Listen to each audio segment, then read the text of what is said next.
Welcome to Nerds Amalgamated, a podcast that covers the latest events in science, pop culture, and gaming.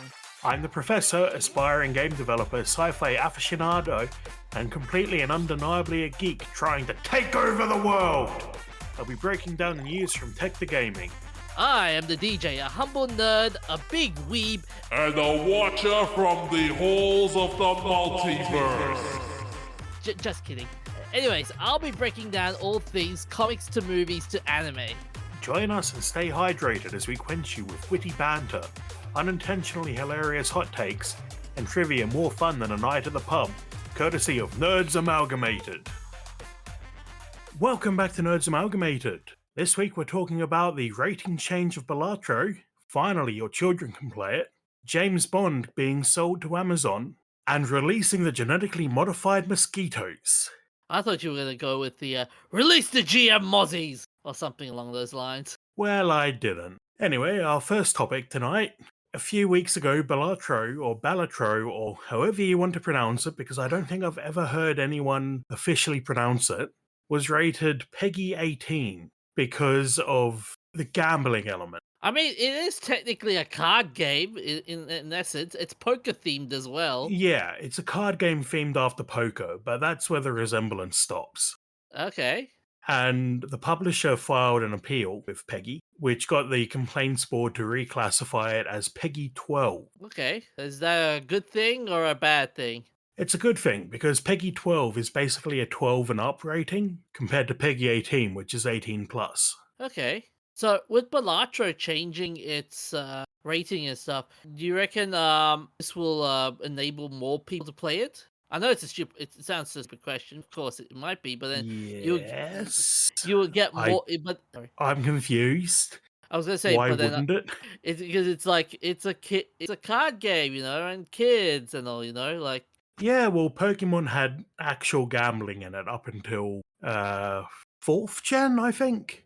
Mid-2000s, I'm pretty sure. And that was allowed. But then they took it out because I think the ratings body started to rate it more strictly. Yeah. The complaints board of PEGI pointed out that the default classification for any sort of teaching or glamorization of simulated gambling is PEGI 18. But that they're going to develop a more granular classification for gambling themes. And the big uproar about this was really because there are so many games that have actual gambling in, or so many games that are gambling adjacent that are advertised directly to children. And Balatro happened to be the only one that actually actually got rated 18 plus. Yeah, I see you've linked to the Pokemon Game Corner in the show notes here. Yeah. Excuse me a second, the hoons are going past again. It's Friday, it's Friday, Friday.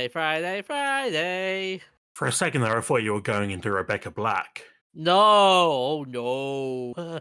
Hell no. I don't have the necessary tools to go into Rebecca Black mode. Anyway, the Game Corner, you could buy tokens, like basically casino chips, and gamble with them, then use them to buy items.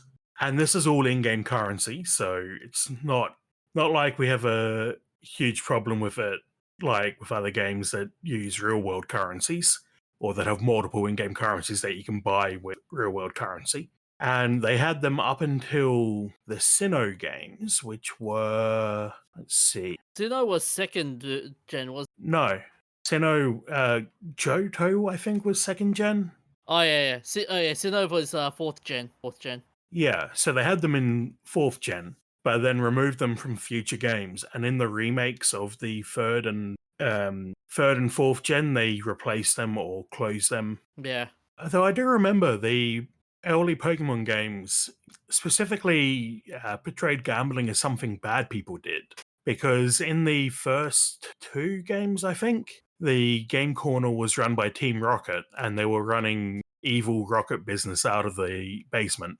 So it was basically a front. Yeah, funnily enough, a casino, which is often a illegal thing in itself, was a front for other illegal activity. But anyway, back to Balatro. Local Funk, who made the game, pointed out when it was initially rated 18 that He was upset that that games were being rated things like Free Plus with actual gambling mechanics, but Balatro was rated 18. And he liked the 18 plus logo. He thought it was aesthetically pleasing. This is the first time I've ever seen someone said I am actually I love I love the ratings logo because it was aesthetically pleasing. Yeah. On the one hand, on the one hand, that's like what the hell.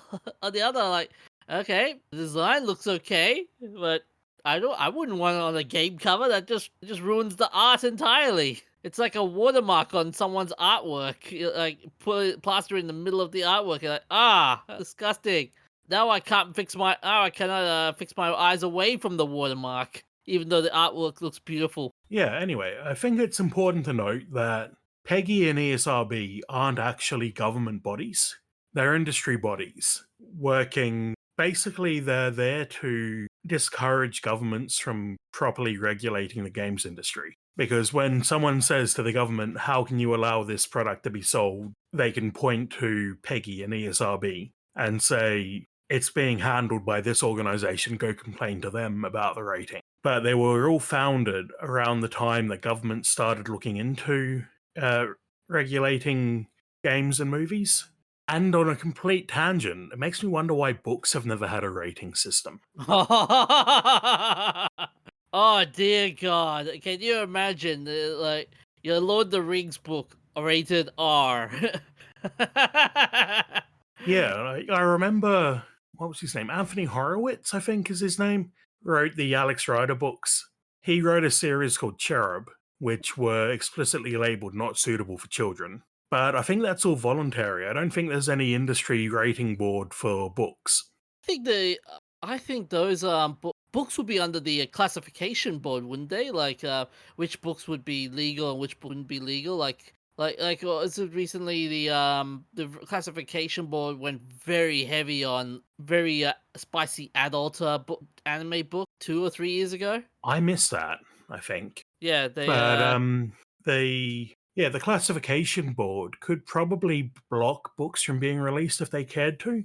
But it's just interesting that books have managed to escape having to have an industry rating system. Whereas in Australia and Japan, video games are regulated by the government. Okay, so that was hentai being banned in Australia for the reason of child abuse material. Yeah, but the point of it was that it was that ban was brought about by the classification board of Australia. Yeah, which is the government arm. We don't have a specific Australian industry ratings board, which is what PEGI and ESRB are. Yeah. With Balatro, what's interesting is the reaction that came out from the changing from 18 to 13 or 12, to be fair. Like someone wrote like at this moment of glamorization of simulated gambling automatically leads to PEGI 18. It explained. Yeah, you just read the bit that I read about 5 minutes ago. Oh right, sorry. Did you have a point?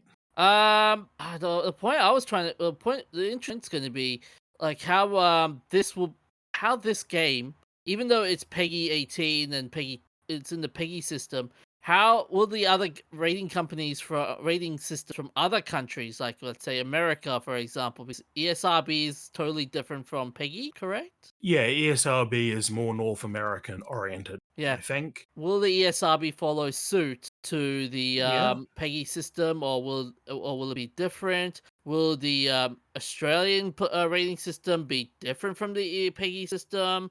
Well, Balatro is rated E10 in ESRB, and I'll just look up the ratings for the Australian Bureau of Classification. Balatro is rated M, it looks like. Oh, But it's odd because there's a few different entries here for Balatro, and some of them look like they're not actually official Balatro products, but they are rated.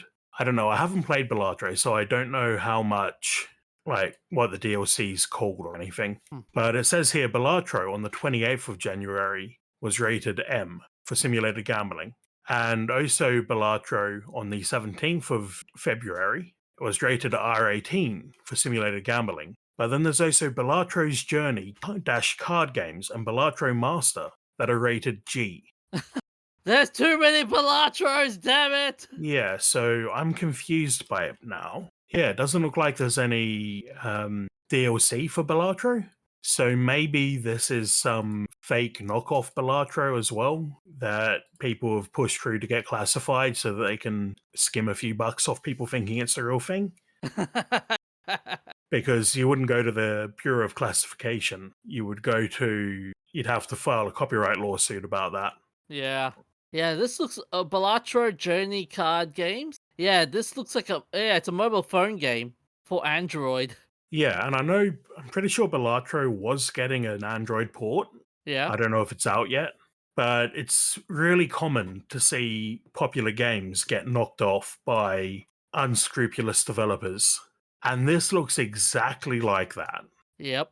And that's funny how the original Balatro it's getting it's M while a copycat of it's G rated. That's just Yeah. wild. And from the screenshots that you've linked here in the show notes for Balatro's Journey, the knockoff, Yeah. it doesn't look that different to actually playing poker in Balatro either. So yeah, that's a bit of an inconsistency there. If Mhm. the official game gets rated either M or R18 by the Bureau of Classification, and the cheap Chinese knockoffs get rated G, feels like something's gone wrong there. Yeah. Well, I wouldn't recommend playing Balatro's Journey Card Adventure or whatever it is when you can get the original for fairly cheaply, I think. That's another interesting. Like, you reckon with Balatro being rated down, will the price of the game be as well, or is it No, I just don't gonna be? think so. You don't think so?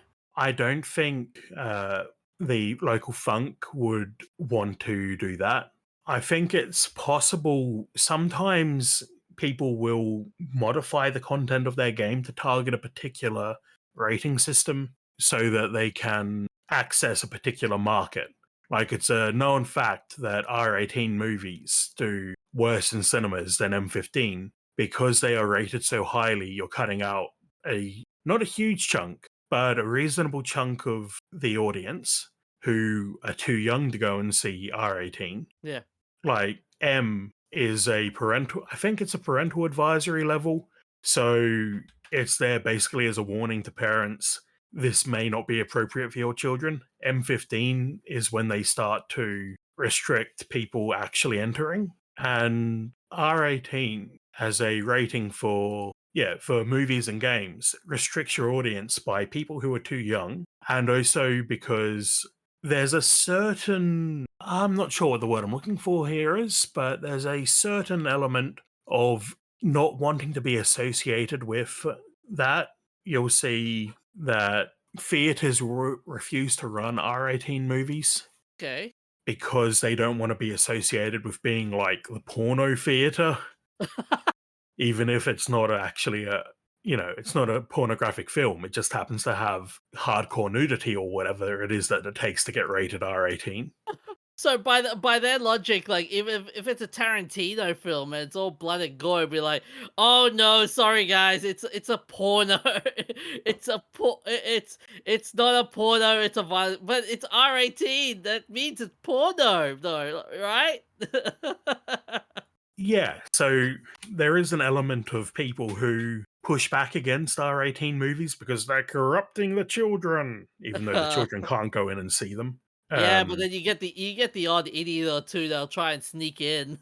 yeah, and especially with games, you get parents buying games that are inappropriate for children. Yeah, yeah. Especially Grand Theft Auto is quite a famous one for attracting children who are way too young to be engaging with those themes.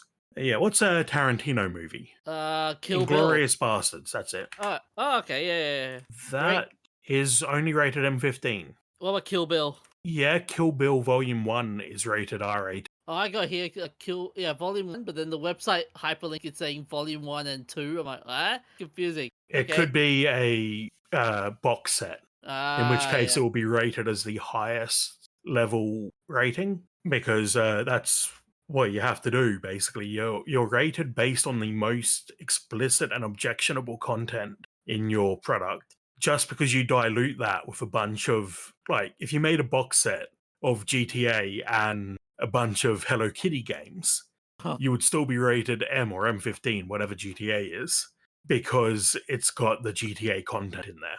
You Hmm. can't dilute it and have it be a lower rating because of the way they look at the most impactful elements. Yeah. Beltaro, being its rating, do you reckon this will set a precedent in seeing other games that might also be wrongfully rated? I hope so. And I think he just called it Beltaro. Oh yeah, Baltara, yeah. Bal. Yeah. I know it's it's terrible. Yes, I Are should. you drunk? Nope. I should go. I should whip myself after this. Look, I don't need to know what you get up to in your private time. Anyway, I think, yes, there will be a review of other games if they request it. I'm sure there are other games that include card elements and gambling elements that have been rated a certain level and will want to be reviewed. Or they could just accept that that's their current level and cut it out permanently. You might remember that Fallout 3 was temporarily banned in Australia because of drug use, because the medicine for healing in that game was morphine. Yeah, I remember that. Yeah. Yeah, so they changed it to Med-X and got it under the radar. Well, they haven't bothered to change that back to morphine, even though we now have an R18 rating in Australia, which is an example of them targeting a particular rating for a particular audience. Wouldn't it be because that wouldn't it because that the classification still monitors them? Like the games company still has that fear, like, oh crap, if we change it now, the board will immediately I'm not change it. talking about going back and putting it back into Fallout 3, but Fallout 4 and 76 and Yeah, Fallout Shelter and every Fallout product to come out since Fallout 3 has used Med-X instead of morphine. that's what I mean. Like, can you imagine like going to the most recent Fallout and go, okay, we're gonna change it to morphine. They'll be like, oh crap, we can't change it now because the board automatically has banned our game. But it won't. The Okay. board won't automatically ban it because now we have an R18 rating, not a. MA15. Yeah, it used to be until about. Must be getting close to 10 years ago now, Hmm. maybe a bit longer. God, I'm getting old. I don't like being able to refer to things as happening a decade ago. I'm too young for this. You're kidding? The Old.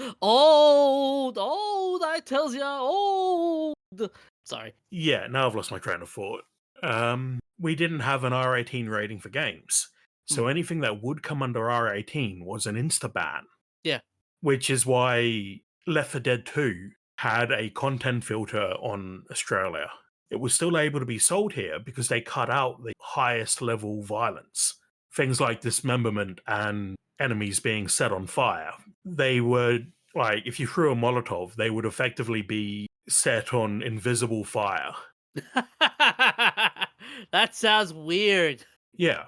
And the reason for that was to slip it in under a M or M15 rating, whatever they got in the end. And when we got the R18 rating finally, they released a patch that allowed you to turn on the gore. So I could see a few games pushing through for more lenient ratings or adding in features that they cut to meet a particular threshold. But I think we're going to have to just wait and see because as was pointed out earlier, they're reviewing the system. They haven't made a blanket ruling yet. Okay.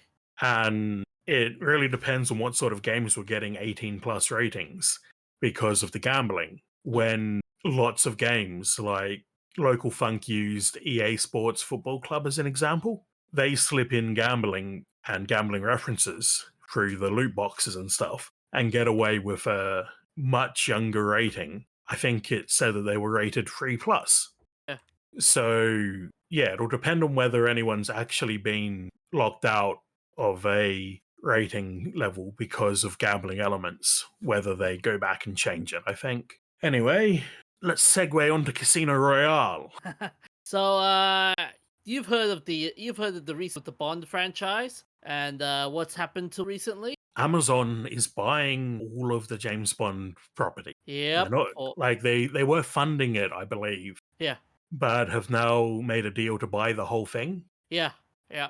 Yeah, this move follows the Amazon's 8.5 billion dollar purchase of MGM Studios in 2022, bringing their total investment in the franchise to 10 billion.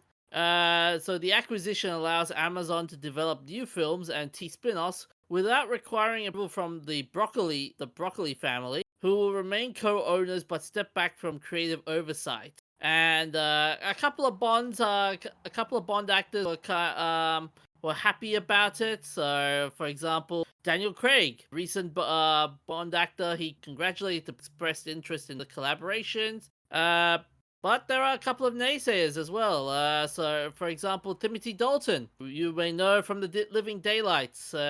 He's expressed sadness and surprise over the move. You mean Timothy Dalton, who you may know from Doctor Who? Oh yeah, yeah. There's a big crossover between James Bond actors and Doctor Who. Oh yeah. Yes, he's probably better known as James Bond. Yep. Yeah, he expressed some opinions. So for what, like he said, it's one of the few wonderful stories we've got been filmed that is British. The leading character is British, and we call it our own. Oh yeah, just like Doctor Who. Yeah, yeah. He's also added that I have no idea what Amazon would do with it, and I have no idea what the relationship of Amazon to the broccoli will be. But it's a damn fine series. I was watching it when I was young. We all were. It's been part of our lives, so anything that threatens it is kind of sad. I mean, he's got a point. Like, that's the Bond franchise, like every other franchise back in the day. It influenced our lives. I mean, I'm who not could sure I'd take James Bond as a positive role. Oh yeah, okay, There's yeah. a lot of stuff that looking back on it is It didn't very age. creepy. It didn't age well, but like, come on, there are some well, the catchphrases for one, the iconic tune for the other, even the intros as well, the classic agent walking with the circle and shooting the circle. You know the circle's the barrel of a gun, right? Yep, I'm aware of that. Okay, so And it's not just shooting a circle. yep. He's shooting a gunman who's about to shoot him. But yeah, I express his disappointment in terms of, yeah, it's sad that a very known British series is now bought by a multi-billion dollar company. Sucks. And he says that also that Barbara I think is a fabulous woman and a wonderful producer, as well as her father Cubby Broccoli, who I got on with very well and liked a lot. He was a very strong and powerful anchor for the project. Nothing went on that he didn't want, and it's sad that he's not with us anymore. That's all I could say. He was well in charge of the show, and that's not so anymore. I'm interested to see the response to this because it reminds me a lot of the Doctor Who Disney deal. There was a lot of fear that the deal would lead to Doctor Who being Americanized or Disneyized or Marvelized, whatever you want to call it. Yeah. And I feel like this is going to get a lot of the same backlash because it is a very similar thing. It's a traditionally British show being bought out by a big American company. But I don't think, looking at the facts behind it, there's as much to worry about because it's already been handled by Americans who understand what makes it British. The Broccoli family were American.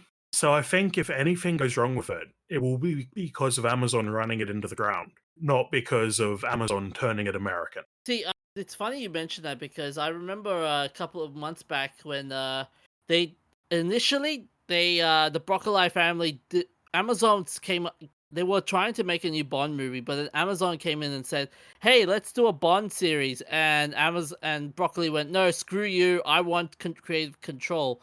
So, and now seeing the Broccoli family doing this, it kind of feels like, oh man, they can be bought. Amazon made them an offer they couldn't refuse. I thought you were gonna go with the Marlon Brando voice. I can't do Marlon Brando. Ah, yeah, but here's what's happened with Doctor Who though. I don't know whether you've seen it recently with Doctor Who now. Like the new man for Doctor Who has suddenly quit. No, he hasn't. He hasn't. I don't No, know, that man. was a rumor that went absolutely wild. Okay. but we haven't actually heard any official confirmation on that yet. So it's a half truth in a sense. No, it's just a rumor. Okay. Like, I haven't heard anything about it from any reputable sources. Okay. And yeah, there was this whole thing going around at the same time.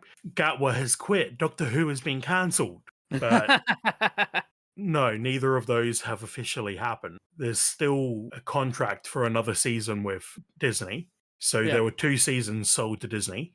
Then there'll be a reevaluation after that of the deal Yeah. and whether they'll keep going with Disney or not.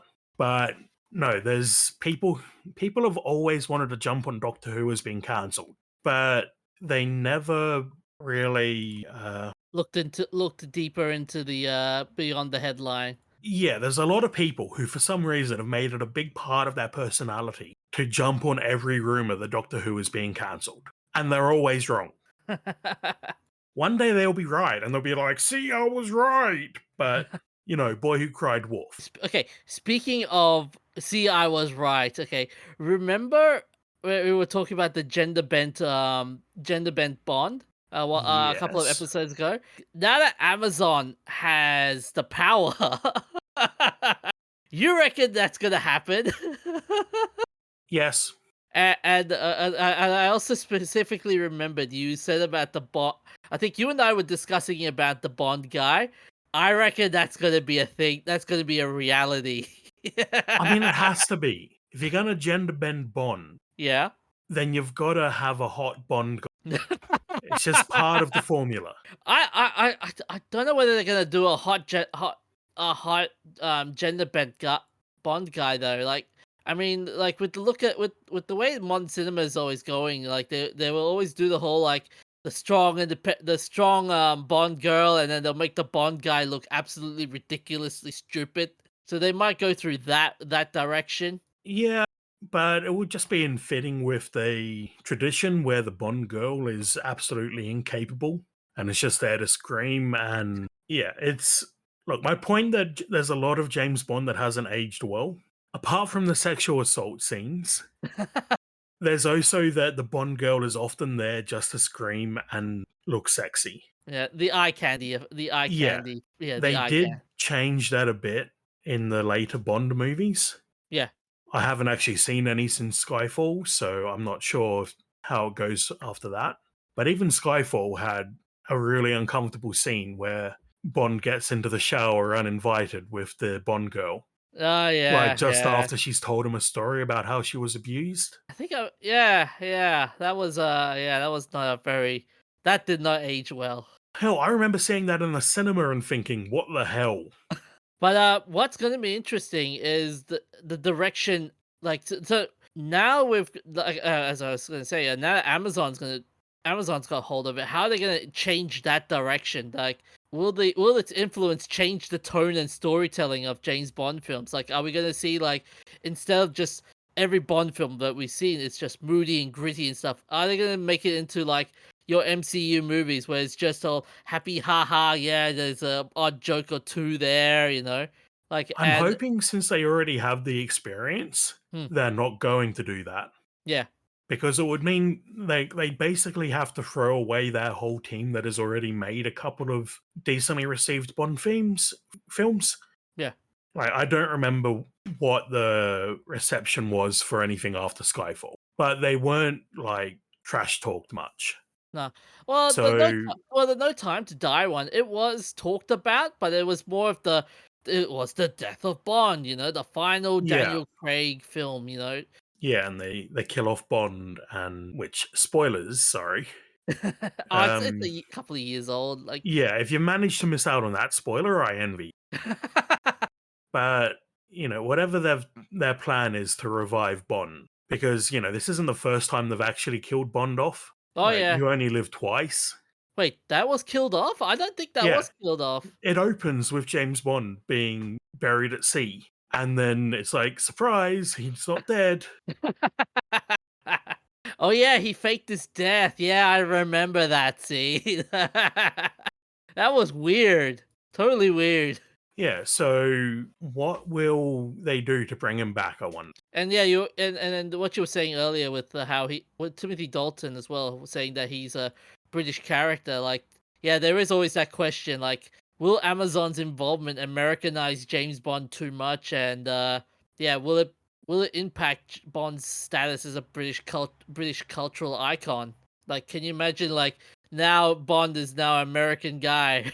Like, come on. Well, yeah, I think they'd have to throw away the team that they've built up Mm. working on the previous Bond movies and start from scratch to be able to push that through. Because I feel like if you're working on James Bond, you're already passionate about James Bond. I mean, You're mostly not going to want to throw it all away and start from scratch. yeah, but given Amazon's track history with that though, like look at the Rings of Power for example. Yeah, sure, it's gone to 3 seasons. It's now officially greenlit a 3 season, but Lord of the Rings fans, it's divided a fandom. And it was always going to do that because they didn't bother to get the rights to anything except for the Lord of the Rings appendices. Yeah, So it's pieced together instead of going and reading things like the Silmarillion, which actually explain what's going on. They're piecing it together from the history in the appendices. yeah. It's like they've got half the picture and they have to fill in the rest with original stuff. Of course, it's going to upset people. But that's also been one of those ones that a lot of people have jumped on board because, for whatever reason, they've made it part of their personality that the Lord of the Rings, Rings of Power has to suck. I remember, like, when the first season came out, having been filmed at the height of COVID, and they're like, look, they repeated the extras. How lazy are they? And it's like, you realize this is because they could only get 5 people in the room to go and. It's just some people make it part of their personality to hate something, no matter what. And they will take any little thing as a victory over that, even when it's perfectly justified. And I'm bloody sick of it. You and I will have disagreements about this till days to come. Let's put it that way. Well, they could complain about the storytelling. Instead, they choose to complain about The things that are behind ultimately irrelevant. Yep, yeah, that's true. And here's the interesting part. It's not just the YouTubers or the content creators that say that as well. Like even like I just clicked on there's a Forbes article right now. I've just clicked on it. Says the Rings of Power has inexplicably terrible writing, and this was 3 years ago, mind you. Yeah, so that's like attacking the writing. That is something that is fundamental to the show. Hmm. But attacking the use of extras in a particular way because of COVID just doesn't make sense to me because there was no other way to do it at the time. It was Yeah, either do that or not have a show. oh yeah, I agree with you with the nitpicking stuff. Yeah, it kind of gets boring and droll. Yeah, you're right. I do wish they attack more on the writing side and instead of the behind the scenes side. Yeah, I agree with you there. Like And with I'd rather read an article from Forbes about how the writing has issues Hmm. than I would watch a 4-hour YouTube video about how it's horrible and it kicked my dog. But but that's the other problem. Like they also deeply care about the whole thing because, as I said from the start of the segment, it was they a lot of like James Bond as like James Bond for example, it influenced a lot of a generation. Lord of the Rings also influenced a generation. Like would you like I would be upset if someone was to mess around with what influenced my life, my Yeah, childhood, for it's the example. same with Star Wars. Hmm. Like, yes, the Star Wars sequels, from what I've heard, I haven't actually seen them, but the sequels have no end of problems. But people act like it's the end of the world because they watched Star Wars as children and they loved it. It's the people who grew up. Remember, the people who grew up watching the original series hated the prequels. The people who grew up watching the prequels hate the sequels because you've spent your whole life building up this thing that you saw as a child, Hmm. and any perceived slight is a reason to get the pitchforks out. Oh yeah, yeah. And it's also the like with the sequel. Like you're right with that with the whole like people who watch the originals hate the prequels.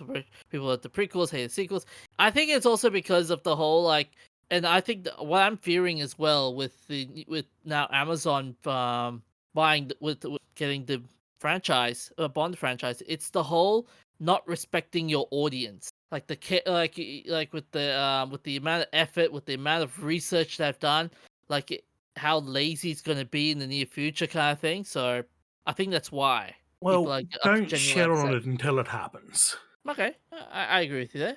It's been 3 years since the last Bond movie, Mm, probably closer to 4 years now. yeah, So they're probably working on something in the background. yeah. But I know there's a lot of people out there who are going to jump on any casting announcement or anything like that and shit on it before it's out.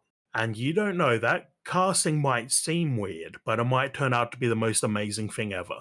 Yeah, yeah, yeah. Like I'll give you a personal story, for example, when Heath Ledger was announced to be the Joker for Nolan's Batman, I was initially going like, really? Heath Ledger? Four people? Yeah, because at that time he was like sort of A a heartthrob of sorts. heartthrob. Yeah, heartthrob. That's the word I was. Yeah, And he's in comedy movies, yeah, and then he's going to play a deranged lunatic serial killer. yeah. And I was like, that's one hell of a twist right there. And it did well. It did well in the Yeah. end. Yeah. Anyway, Oh, oh, we're oh, running out oh, of time, so we should okay. move on to our next topic, which sounds a hell of a lot like a Bond villain plan. Good afternoon, Mr. Bond. For my next evil plan, I shall introduce genetically modified Mozzies. I'm just thinking of it's a Simpsons bit, isn't it? No, it's actually Where no, I'm thinking of a Simpsons bit where Mr. Burns is like, Smithers, unleash the hounds. Except instead of dogs, he's got genetically modified monkeys with wings, like oh Wizard of Oz. oh yeah. Oh no, I remember that. That was the episode where where Homer and his coworker Mindy was trying to use the company to get hotel room service, and Smith is like, someone's using the company for room service. And then he's like, better release the flying monkeys. And he opens the window. He's like, fly, monkeys, fly, and they fly, and they all Yeah, drop down. yeah, it's just a complete non sequitur from The Simpsons to Wizard of Oz, and the monkeys all jump to their deaths out the window because it turns out you need big wings to fly a big object. Yep. But yeah, but the genetically modified mosquitoes, that's one hell of a evil Bond plan. Yes. Although this is for good reasons. The plan is to combat dengue fever by Hmm. releasing genetically modified Aedes aegypti mosquitoes, which is one of the dangerous types. So there's only a couple of species of mosquitoes that actually spread disease, and there's also only a fraction of mosquito species actually attack humans. But the CSIRO has partnered with Oxytec Australia to release genetically modified Egypti mosquitoes to basically cause the female mosquitoes to die in childhood because only female mosquitoes bite. Mm. And also by reducing the number of females, you reduce the amount of breeding. So you release a batch of these mosquitoes. They breed with the males. A bunch of the mosquitoes waste a bunch of time and energy breeding with these other mosquitoes that are not correctly fertile. So even though they reproduce, the next generation is going to be mostly male. And presumably that would then carry on pre-generations and reduce the number of Egypti mosquitoes. And they So say that it will be available for sale to residents of Queensland for after stringent government and regulatory approvals and extensive community engagement and consultation. yeah. Oh crap. But the mosquito scientists, which is Mm. a phrase I never thought I'd say, but it makes sense that they're there. And anyway, they reckon, in particular, Dr. Perrin Ross from the University of Melbourne, reckon that the Aegypti is a foreign strain of mosquito and they're releasing that into the wild, which is a bit of a problem because the last time we did something like that to control a pest population, we brought across cane toads. Oh yeah. Oh, yes, I remember that. And that went horribly wrong. But this could go even more horribly wrong because Australian mosquitoes are susceptible to insecticide. Foreign mosquitoes are not. So, by bringing in mosquitoes that are bred and genetically modified from a foreign species, a foreign strain, and letting them out in Australia could transfer genes and introduce insecticide resistance, which then makes it so much harder to wipe out the mosquitoes that remain. And they're also concerned that it could interfere with other dengue fever containment programs like Wolbachia, I'm not sure, which is a naturally occurring bacteria that infects mosquitoes and prevents them from transmitting viruses. See, my concern for this entire thing would be the potential risk of releasing GM stuff into the wild because yeah, that remember Monsanto with when they did the whole GM stuff and released it to the wild, and there was a whole lot. They did stuff like suing farmers who had cross pollination with GM crops in their own like native crops. Yeah, yeah. I don't think that's going to be a problem here Hmm. because nobody's breeding mosquitoes. I think the big problem is that if this succeeds, it will wipe out Aegypti mosquitoes in Australia. And render And if them. they happen to fill some particular niche, it's possible that that could have unforeseen consequences. Like, I have no problem at all with genetically modifying things. It's basically just a faster way to, like, faster than selective breeding, and also lets you do things that selective breeding is really difficult to do with, like these effectively half fertile mosquitoes where female mosquitoes can't survive. Yeah. That would be really hard to breed for. And not to mention this, given this is also released in Queensland, the climate for Queensland, it's not as temperamental as as like you go to Victoria or New South Wales, for example. It's consistent. Yeah, and what does that have to do with the mosquitoes? Like the breeding cycles for mosquitoes would be pretty good in a Right, sense. so you're worried about them The population just exploding. exploding. Yeah. Yeah. I don't think that's a thing to worry about either, because, well, actually, it kind of is. Because if they transfer the insecticide resistance gene from these GM mosquitoes to the natural population, Yeah. it will become significantly harder to wipe out the natural population with insecticides. The upside would be then that you'd reduce the number by having these infertile mosquitoes. Yeah. I'm interested to see. Yeah, I'm a bit concerned that there are mosquito experts saying this is a bad idea because it says to me that there will always be an element of resistance with anything like this. But it says to me that they haven't done enough to convince the mosquito experts that what they're doing is safe and effective. Because there are success stories for bio pest control. Like cane toads are a famous example of it going horribly wrong. Sugarcane isn't native to Australia, so farmers brought it across because it grows well in Australia. Yeah. But the sugarcane was being wiped out by a beetle called cane beetle, which is native to the places sugarcane comes from. So they brought over the cane toad, which is native to the same region. Oh no, the cane toad has no natural predators in Australia. The cane toad is poisonous. Things in Australia that will eat the cane toad will die. Oh, yeah. So yeah, But then, like, I also remember another successful biological control story. You know how we had the problem with the rabbits and how they exploded, and we could figure out a way how to deal with it biologically. Then the Khaleesi virus came in. Khaleesi? Yeah, I know of myxomatosis, and I know they were working on a new one. I didn't know it was called Khaleesi, like the Game of Thrones name. no, this is a different spelling, but it's pronounced as the Khaleesi virus. Oh, right. Yeah, so that's an example of biocontrol. They release a virus that only infects rabbits. And that reminds me of my other example of positive biocontrol methods, prickly pear. It Oh, was a okay. cactus that is not native to Australia Hmm. and was clogging up tons of farmland, making it basically useless to farmers and choking out native populations. So CSIRO did a bunch of studies, so many studies, on a beetle to make sure that the beetle would eat the prickly pear, which cane toads aren't actually a great example of eating the cane beetle.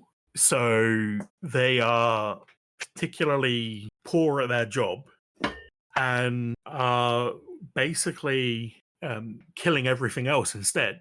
So they had to make very sure that if they released this prickly pear beetle, it wouldn't turn around and screw something else up. So I'm confident that genetically modified mosquitoes can be a good thing. I'm just not confident that if the mosquito experts are saying it's not a good idea, it's probably not a good idea yet. I mean, it's not just the experts you're gonna have to try and convince. You also have to try and convince like the community members and also the public, and you're gonna have to also take into account like how much transparency in this project are you gonna allow into the thing, and then you also have to deal with the ethical concerns of altering the genetics, because ethics is a thing now.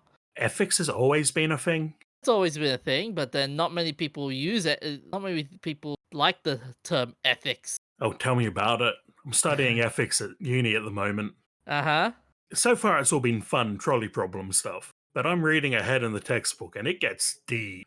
huh. Oh yeah. Oh yeah. So, yeah, let's take a quick break and then move on with our shoutouts. This week, we are sponsored by Res. It's an Oh. Australian gaming oriented energy drink. You can order it drinkRez.com and use the promo code. I forgot to check our promo code. What is it, DJ? It's nerds 15 if I recall. Hang on a second. But yeah, our we'll put our promo code on our social media sites. We'll also put it onto our show notes as well. And I'm enjoying a very nice crisp appleberry flavor. Very nice. Energy drinks at 8 o'clock at night. Yep. We make smart decisions. Yep. Hey, I'm going to be playing a nice round of Marvel Rivals after this recording. So, boo-hoo. But yeah, check out Res. They're a cool company to check out. They've got some cool stuff out there, and you can't leave home without it. Okay, so back to our shoutouts. On the 26th of January 1909, Kinemacolor, the first successful color motion picture process, debuted to the general public at the Palace Theatre in London. The developer held a £5 prize for anyone who could come up with a name. The film consisted of 21 films shot around Brighton and the French Riviera. The oldest surviving colour films come from 1902 and were made by Edward Raymond Turner using 3 colour alternating filters. So basically you'd film the scene 3 times with a different colour filter. And the process was further adapted into Kinemacolor. The patent was granted in 1907. I'm curious to ask, so is Kinemacolor just a precursor to Technicolor, or is it just a Probably distant a different thing because I think Technicolor was an American invention. But some of the problems with Kinemacolor, cameramen had to choose between different filters in red, orange, and blue, green, depending on the subject. And then the films were projected through a single set of red and green filters, which were matched to 25 sunset red with a peak transmission above 610 nanometers and 122 fern green with a peak around 510 to 540 nanometers, if you care to go and replicate this yourself. Yeah. Good luck finding the materials for that. I'm sure you could find the materials to do it. Hmm. It's just why would you bother when you can get full color on your phone? Yeah. So it couldn't do the full color spectrum and caused eye strain and frame parallax because it used a successive frame process and needed a special projector. And on the 26th of February, wait a minute, I've just noticed a mistake here, DJ. Oh. You've given me the shout outs. The first one says 26th of January. That should say 26th of February. Oh, damn. You failed me again. No. You are setting me up for failure. Also on the 26th of February, 1966, Flight AS-201 launched, which was the first flight of the Saturn 1B rocket. So this predated the Apollo 1 pad fire, but was also initially known as Apollo 1, and was the first uncrewed test flight of an entire production Block 1 Apollo Command and Service Module and Saturn IB launch vehicle. So the 1B was an updated version of the Saturn 1 flown in earlier missions, with an upgrade of the first stage to 1.5 million pound-feet of thrust. Pound-feet, ew. Which is 6,700 kilonewtons to 1,600 pound-feet or 7,100 kilonewtons. I love the design of these rockets from the 60s. I've heard it called NASA punk when people try to replicate like 60s aesthetics of spacecraft. Yeah. It has that nice look. It has a nice aesthetic to it.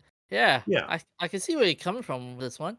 like when you see sci-fi movies that are designed to look like they were made by NASA in the 60s, Hmm. that's NASA punk. Can you imagine someone make an an AI version of the movie Hal with this sort of background? That would be haunting. You're talking about HAL 9000 Yeah, Hal with what kind 9000. of background? The background with the link I've just posted on the show note. The what even is NASA punk anyway? Because that Okay, looks so you're haunting. thinking a NASA punk version of 2001 A Space Odyssey. Yep. Okay, then. I'd say 2001 was already fairly NASA punk, although it is funny that, like, it all comes, I think, from cyberpunk and steampunk, but you're losing the punk elements and just getting the aesthetics of a thing and calling it something punk. But that's how language evolves, and I'm a reluctant descriptivist. I want rules, people. Give me rules. But no, that's not how language works. So I could totally see you just saying, "We live in a society, damn it. We need rules." So, what is our messed up moment in nerdom this week? I'm gonna go back to the wonderful world of Junji Ito, and this time it is called the Belly of the Beast, the thing that drifted ashore. So we all know the story. We all know that the ocean is full of crazy things and strange creatures. But there are some things that should not be messed with, and that is Volume 7 of the Horror World of Junji Ito, entitled the Thing That Drifted Ashore. The design of the creature is strange and disgusting as you would expect from Ito, but events are only going to get stranger, such as an examination of the creature when it's apparent that something inside it, visible through its translucent skin. And upon further inspection, the contents aren't other strange ocean creatures, but hundreds of human bodies. And one of and as they open up the creature, more bodies have been shown, such as the body of a fiance who vanished along with the ship crew several years prior, with the assumption that the bodies are all part of the missing crew. And the horror gets worse as the people are revealed to be alive. Reminds me of Torchwood's Children of Earth, Oh yeah. which, sorry if I spoil this for you, but it's been 15 years. Um, You're spoiling everything today. You're letting me down. God damn it. Basically, aliens come to Earth and demand the children of Earth. Like, they're like, you must give us 6% of your population of children or something. And it turns out that the children are kept alive and used as a source for a hormone that the aliens take as a drug. So they're sort of fused into the body of the alien. Oh damn.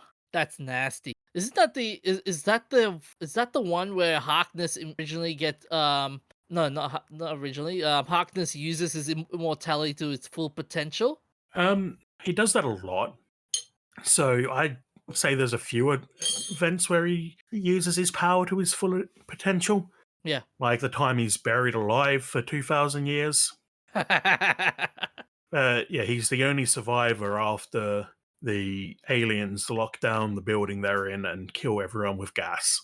On to our wacky movie. On the 26th of February 1988, Remote Control premiered in the United Kingdom.